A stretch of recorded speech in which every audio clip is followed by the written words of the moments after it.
Hello नमस्कार किसान भाइयों। आप थंबनेल देख के तो समझ ही गए होंगे कि आपके धान के उत्पादन को फ्री में 20 से 25% तक बढ़ा सकते हो। हाँ, बिल्कुल सही सुने किसान भाइयों। हम सही समय पे खाद डाल देते हैं, सही समय पर कीटनाशक का स्प्रे करते हैं, फंगिसाइड का स्प्रे करते हैं, एनपीके का स्प्रे करते हैं, तो फिर भी क्या है, हम अपने धान के उत्पादन सही से नहीं ले पाते। तो आज मैं आपको बताऊंगा कि आप कुछ बातों को ध्यान में रख के फ्री में आपके धान के जो उत्पादन को 20 से 25% तक बढ़ा सकते हो। इसलिए वीडियो को पूरा अंत तक देखिएगा, तभी क्या है आपको एक सही और सटीक जानकारी मिल पाएगी।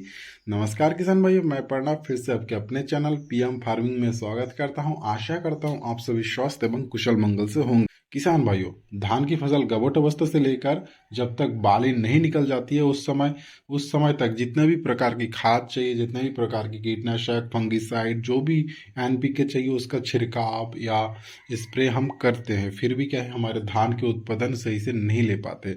तो आज मैं बताने वाला हूँ कुछ बातों को ध्यान में रख के आप क्या है आपके धान के उत्पादन को 20 से 25% तक बढ़ा सकते हो।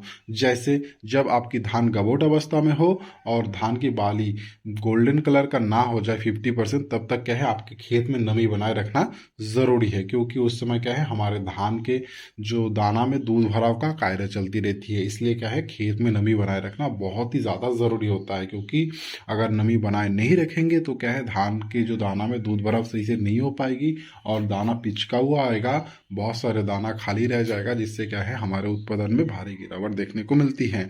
और किसान भाइयों, ध्यान रखने वाली बात होगी कि आपको नमी बनाए रखने के लिए मैं बोला हूँ, इसका मतलब नमी बनाए रखना कम से कम आपके खेत में 2 से 3 इंच पानी रहना चाहिए। उससे अगर ज़्यादा पानी रहेगा तो आपके खेत में भूरा माहू का अटैक भी आ सकता है और बहुत सारे फंगस भी लग सकता है। इसलिए ध्यान रखिएगा किसान भाइयों, एक सीमित लिमिट तक क्या है आपके खेत में नमी बनाए रखना है। उससे अगर ज़्यादा नमी बनाए रखेंगे तो भूरा माहू का अटैक बिल्कुल हो सकता है और क्या है नेट ब्लास्ट का भी अटैक आपकी फसल में देखने को मिल सकता है।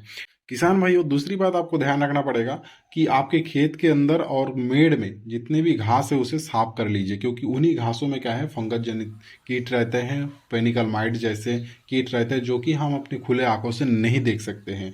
तो क्या है वो जो फंगस जनित वो जो पेनिकल माइट्स जो रहते हैं वो क्या है घास में रहता है और घास से क्या है हमारे धान के फसल में क्या है वो अटैक कर देती है, और जिससे हमारे जो धान के फसल में फंगस लग जाती है, पेनिकल माइट्स का अटैक होती है, और इससे हमारे धान का जो रंग है वो काला पड़ जाती है और साथ ही साथ हमारे उत्पादन में भी भारी गिरावट देखने को मिलती है।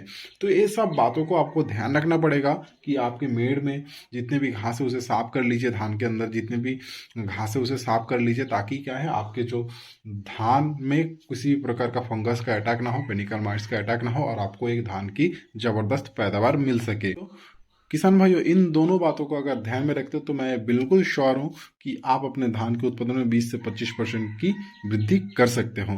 तो आशा करता हूँ किसान भाइयों आपको एक सही और सटीक जानकारी दे पाया हूँ। जानकारी अच्छा लगे तो वीडियो को लाइक, कमेंट, शेयर और चैनल को सब्सक्राइब करना ना भूलिएगा। धन्यवाद।